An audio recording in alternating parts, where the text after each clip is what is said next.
Hi, my name is Tiny Devlin, and with me today are Morrah, Simeona, and Dr. Hew Len. Today we'll be talking about a traditional healing method of relieving stress and developing yourself spiritually. This process is called Ho'oponopono.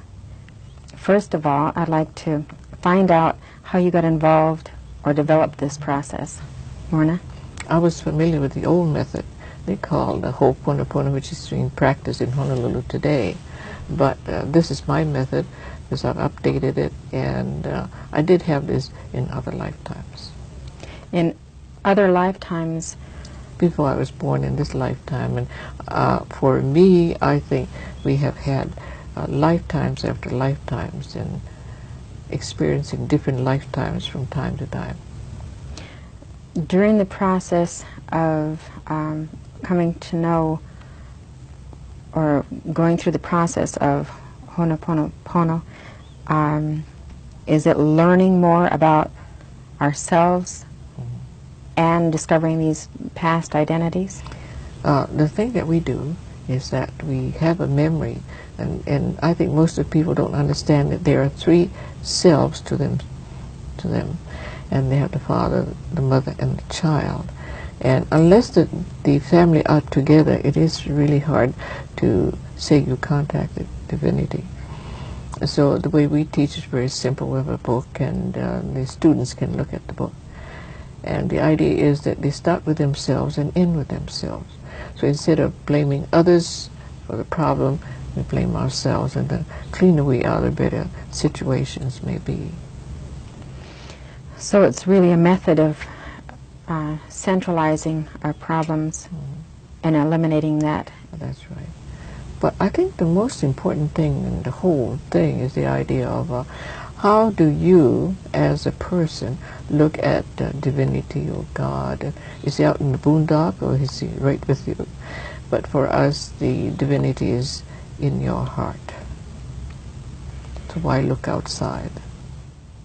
From my personal experience in looking at religion, I had learned the method of relying on other sources of healing my spiritual self.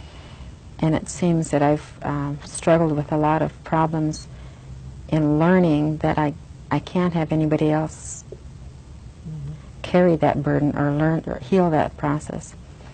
But this is a method of centralizing that. Well, I think it's unique because instead of us having another person tell us, we ask the divinity to, because he created us, and no one else has created us except the divinity. In this process, you're bonding with the divinity in order to understand what needs healing. Well, I think when the person knows by the technique that we teach, he is able to do it himself. And the error is not outside, it's always within himself. And if he clears it, situations outside will clear itself. Dr. Len, could you tell us a little of the background and experience that you had working in the institutions? Yeah. I'm a clinical psychologist by training. And the people I work with, or I did work with for 5 years, were what we called criminally mentally ill. And these are people who have either killed or raped or murdered someone and then got adjudicated being insane. So these are people I've had an opportunity to work for 5 years. And one of the things I discovered in working with them is that their problems really are our problems. That if we are willing to look just at ourselves and really release the judgments we have of them or other people, they really get well. That's been my experience, just by working on ourselves. So what I used to do at the institution is I did not have therapy. I didn't have any therapy, didn't talk to anybody. That all of the work that I did at home. I did between myself and the divinity, asking the divinity, what is it that I needed to do to clear myself with the patient, and then what he felt would be right to do with the patient. So didn't talk to them, didn't have a therapy, just between myself and the divinity and asking what needed to be done. Does this reflect that we have a lot of judgment that everybody tends to thrust upon each other? Well, what happens is that the people that come into our lives are people who come into our lives so that we can let go of them. Let go of whatever judgment, whether it's our children, or whether it's our parents, or whether it's the people that we, in quotes, work with, whether it's alcoholics or people who are mentally ill. They come into our lives because we have created some problems with them. And by our releasing the judgments and the expectations, the problems with them, they get better. So it's not them, it's always us. So is it a part of, like what I hear from time and time again is that, well, history repeats itself. Another thing is that spiritually, sometimes within churches, they tell us that the sins of our fathers fall upon us. Yeah. Or in the medical field that we do inherit problems of our parents. Now, how is that? Do you deal with that? Yeah, I mean, most of what we deal with are what Morrah talked about, memories. And so, you know, we've had experiences of meeting people for the first time and saying to ourselves, "Boy, I've met her before." Mm-hmm. Or we've been to places where we say to us, "I've been here before." And you have, because your subconscious has that memory of having met that person or being at a particular place. So if you have judgments about places and people, it's because you have had a memory of them that was hurtful. So this process is that you ask the divinity whatever error you have created that causes you to react, or you're asking it to be transmuted or released. So we really have, how would you describe the three different parts of ourselves again? Yeah, the superconscious is called the Omakua and is the parental father, and the Uhani is the conscious mind or the processor, and the Unhipili is the computer. It remembers all the way back till you were a speck of dust in horizon. Or another way to put it is that superconscious represents the spiritual part of your being, and that's that part that connects you into the divinity. So you are always connected to divinity. There is never a moment in your creation where you're not connected. And there's another part called, what Morrah called the conscious, what we call the mental, the psychologists call it. When I went to the University of Iowa, they call it conscious mind, the mental part. And then the subconscious being the physical part of our being. So who we are is spirit, mind, and body. And as we understand our identity and who we are, then we know that three of them have a specific function. For example, one of the things I learned at the University of Iowa that it was important to think. In our process, it's not, because the conscious mind doesn't know anything. It is a subconscious who has much of the information that you need. So what we teach people is the three aspects of their being, which is their self-identity, and then being able to deal with that relationship between the mother and the child, or the conscious and the subconscious, which is the most important relationship in all creation. That's where the problems lie. So, thinking through what has gone on through the process of us growing as human beings, we've learned through the educational system and the importance of how we develop ourselves. We have really tuned in more to what's going on right now, and the intelligent portion of ourselves. And we've left behind the development of the other two selves. What has happened is that we no longer come as children. That we come with all of our intellect, but our intellect is not sufficient to really handle the problem. So, for example, in the area of schizophrenia, we have a lot of research on mental illness, but when you really look at our track record, with all the information we have, people don't get well who have that problem. They must be managed with drugs or with behavior mod. But the process that we're teaching, you're actually going to the cause and not having to deal with the behavior. When you erase the cause, much of the symptoms and the effects go. So it's, in understanding it, it's like a child being born within each one of us as we learn this, and it's developing that child. So we've come full circle. It's actually developing a loving relationship with yourself, between the conscious and the subconscious, the mother and the child. That is the most important relationship. That once you learn that relationship, that child will be able to do anything for you, because it's a subconscious that does everything. You know? It breathes for you, your heartbeat, metabolizes. Looking at the process, or for example, use myself as an example. My father is experiencing diabetes, and I have taken him from hospital to hospital and doctor to doctor, and I haven't really sat down and talked with him. How could I best help him? I think Morrah can really tell you more about that. In our line of work, we feel that by having the person clear herself up, it will be worked out very well. So the problem basically is not a physical problem. The physical problem is only the symptoms of the effects. What we deal with is the cause, which are the, in the subconscious, the hurts and the pains that generate that illness.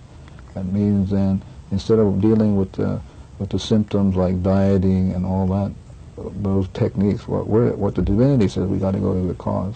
That once we erase the hurts and the pains of whatever is in the computer that causes that disease, then it'll lift. My father is diabetic, and so I've had an opportunity to ask the divinity what I needed to do, and I have to clean up my relationship with him. And as I clean my relationship with him, my father gets better.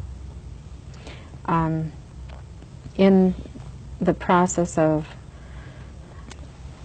the way we've developed as a race, and considering the past, with the missionary presence, and this happened all over the world, not just in Alaska, or the introduction of foreign values, do you find it difficult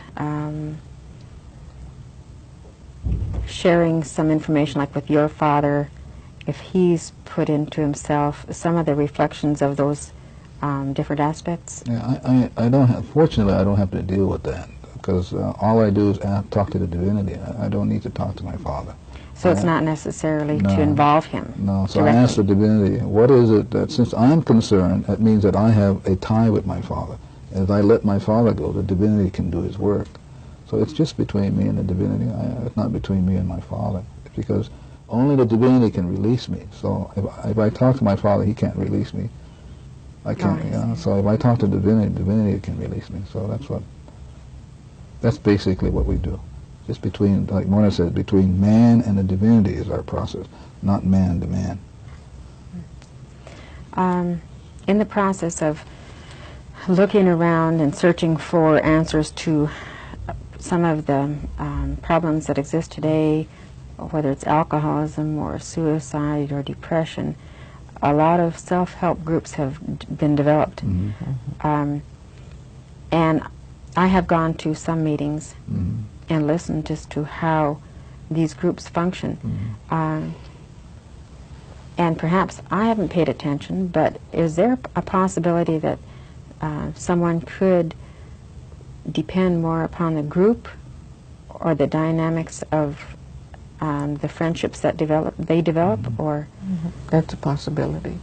And yet, if from our side of looking at it, it is only a memory, because we don't know, we really don't know what triggered the person to have diabetes or to be on drugs or whatever they may be. So we're not apt to be judgmental on those points. And so it's all right if people feel like that's where they need to go. I mean, if they need that kind of support. But where we're coming from is that you have to ask the fundamental question, who created you? And if God created you, then if there is a flaw someplace, then it's only to go back to the Creator who can correct the flaw. So this process doesn't require you being with another person, but your willingness to be with the divinity and asking the divinity, can you tell me what errors that I committed that I can be released from? So this disease, blindness, or whatever problems you have to be, whether it's a relationship, can go. It's just you and the divinity. So it really centralizes rather than teaches us to look to other sources of healing or which is really neat, because then you don't have to wait for somebody else to do their stuff. You can just begin it on yourself, you know. And I think people have a tendency to feel that the other person is wrong, but actually we started with ourselves and our opinions in looking at a situation of the other person or a plant or a thing, a machine or whatever it is. The difference with our concept is that we work on people, on trees, on animals, on plants, sand, rocks, and whatnot. Because in every one of those are God's manifestations, and they do have the three selves. Now, you've gone back to the United Nations and spoke to them. We've given 3 classes at the United Nations. And we didn't find any difficulty there because, and we have Muslims and people of different denominations, but however, they were just looking at themselves. Which makes room for better decisions. Oh, it is true. And you're not interested in really changing people, whether they're alcoholics or people on drugs, or even your kids, like my daughter. That's not my job. My job is just to work on me. I mean, I have enough stuff without my having to go look out and take care of somebody else. But the beautiful part about what we do is, like in the case of my daughter, as I work on judgments I have about her, then she's free and she can go. She can follow the path that divinity has for her, not what I think, because I'm just a man. I didn't create her. He created her, and he's saying to me, just take your stuff off of her. Let her go. Set her free. So in a way, we can cast a veil of doubt on them, on our children, when we, like I say, take on doubt or judgment or any of those negative. Yeah. One of the really fundamental problems we have as human beings is that we don't realize that we don't know. We absolutely don't know.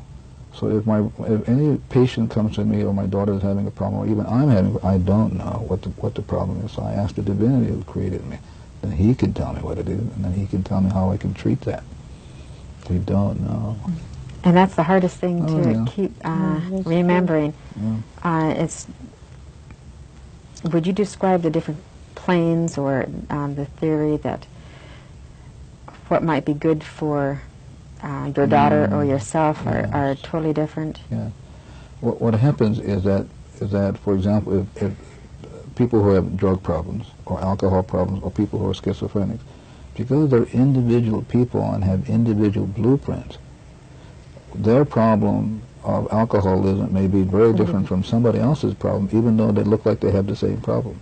The memories and the histories are different. So since divinity knows the problems and knows their blueprint, we go back and ask the divinity, and the treatment for this person will be very different from the treatment for that person. So we don't give group treatment, because everybody has a different rhythm. And what stress is being out of rhythm with the divinity. So the definition for us, stress is when you're out of rhythm. So you're asking the divinity, how can I be placed back into rhythm again? It's that you created me and you can heal me. Not to, I'm trying to find a nice way to ask you, because a lot of people question, how does Jesus as Christ or as a teacher fit into this, or does he at all? I tell you what is very important is Jesus is in a sense like you and I, that we are creations of the divinity. So Jesus and I have the same Father. So in a sense, what we're teaching is that you have the ability to go directly to the Father. You have it; it's innate in you. You were created that way. The only difference between us and plants and rocks is that the divinity gave us choice. So we can either do the Father's will or not. Plants and animals don't have that ability. So the only question is whether the Father and you are one, and it's your choice, you know. I also think that people misunderstood when Jesus said, Father and I are one. He meant that the Father is within his heart, and they are one, but they felt he deserved a more lordly position, but no. He just meant that every one of us, like you are holy, and the cameraman is holy, and Dr. Hew Len is holy, because he has the divinity in his heart. And you even could easily ask them. even the cameras and the chairs, They all have that. every manifestation has the amakua, the spiritual connection with the divinity. But we're always connected. It's the choice that we make consciously. We think we know better. We don't ask the divinity. And we give people our opinions as to how they can heal themselves. But for me now, just for me, it's arrogance to say that we know how to heal somebody that the divinity created, and we didn't create that person. Before we came in, we were talking a little bit about the studio or anything that we're involved with, and that those can hold a spirit of whatever happened there before. The walls here and whatever it is, and the chairs, and or even the camera remembers the conversation that was before. So this is all cleaned up. And that's a part of the teaching that you share. Yes, the teaching is that it's important to free everything. So to come to the studio, we need to free the studio of whatever went on before, so that you and I and Morrah and everyone can be free in the moment instead of being pulled by thought forms that other people left here. So it's clean, and now we're here. It's shielded. We won't get any interference from outside, and we can just enjoy ourselves, you know? My brother once told me that within the native peoples here in Alaska, that when a family went to visit a family, that when you came in to visit, after the visit was finished, the visiting family would leave. Well, it was in tradition that the host family would go to the door, the entire family, and wave their arms and speak to them and tell them to take the spirits that you brought with you and release that. Is that a little bit somewhat similar to what you're teaching? Yeah. What we do is we do it before we get there and after we leave. We clean whatever past ties we have with the land and the building and the people we're going to be. Like tonight we're going to go to a party, so we clean that up. So when we go, we don't go with any judgment. We can be free, be joyous, and then when we leave, we cut our ties again and go home. For example, Dr. Hew Len and I were working on a person, and so we were outdoors. I love the trees. So while we were sitting, I mentally put a tent around us, over and around, and I zipped up the door. And when we were through, the branch was leaning right near the tent in this area, said, "We couldn't even hear you." So I said, "It's none of your business."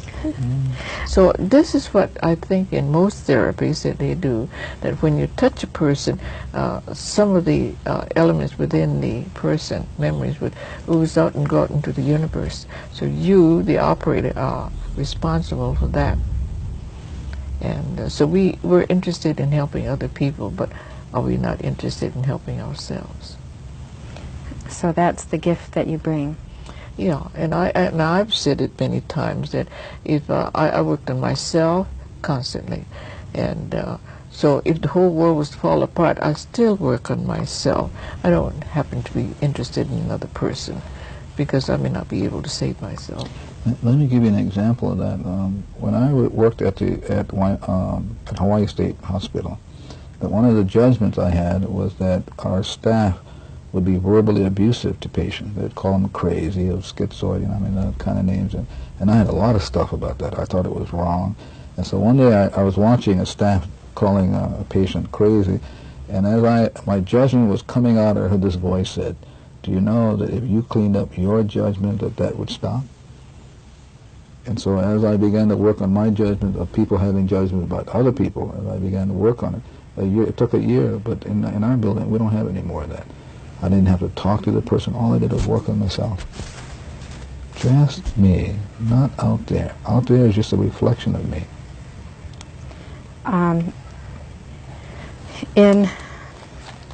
In your travels, do you find a lot of this that is reflective in other cultures, that they strive for something like this, or is this a whole new process?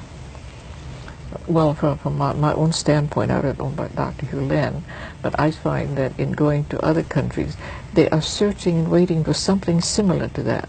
Now, in Germany, they speak in German, we don't understand, but they certainly know better than we do. We look at the outside, and they look on the inside. It's a different approach, but very same. The neat thing about the process that we teach is that it doesn't unseat anybody's religious belief, cultural belief, political belief. We're not talking about any of that. We're just talking about who you are. And so my experience in Germany, all Denmark, across the United States, in China, Japan, where we have been, people are just interested in finding themselves. And they search, but what they don't realize is that it's already there. They don't have to go 1 inch outside of themselves. So people really, as we travel around the world, are really searching for peace. But what they don't realize is peace begins here, not out there. One thing that we talked about earlier, we just touched on, was that through the media, the television, and how that acts as bringing in a lot of things into individual homes. And you mentioned that it is important to be careful as to what comes into your home. Would you touch on that real briefly? Morning can tell you about the shield that we use. What about you? Okay. But have to realize that the subconscious in you is like a little child. It has no discretion. It doesn't know right from wrong. So if you're sitting in front of a TV set, or if you're sitting in front of a movie, if you're not shielded, or if you don't take care of that, all of the data will go inside of you. The computer will pick it all up. So the process that we teach is you can put a screen across the TV set. So if your children or grandchildren or you are sitting, as the vibration comes through the screen, it gets cleansed. So when the information hits you, it hits you without any of the emotion, the hurt, the pain. Yeah, you can do that just with your mind. You don't have to say to somebody, I don't like that TV program, turn it off. This one, just put the screen and let the divinity do his work of screening out the stuff. Another point of view that we can bring would be the people who will be viewing it are people who actually want to or are searching for their own self-identity.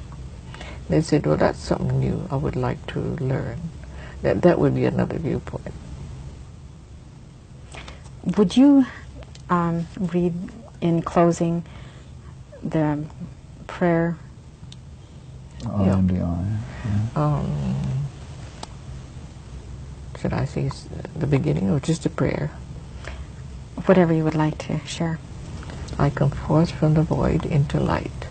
I am the breath that nurtures life. I am that emptiness, that hollowness beyond all consciousness. The I, the id, the all. I draw my bow of rainbows across the waters, the continuum of minds with matters. I'm the incoming and the outgoing of breath, the invisible, untouchable breeze, the undefinable atom of creation. I am the I. And to the general public who are listening, I would like to say the peace of I. May I? Peace be with you, all my peace. Peace that is I, peace that is I am. Peace for now and always, forever and evermore. My peace I leave with you. My peace I leave. Not the world's peace, but only my peace, the peace of I. I thank you very much for listening. And thank you. Thank you. And thank you very much. I'm Tanya Devlin.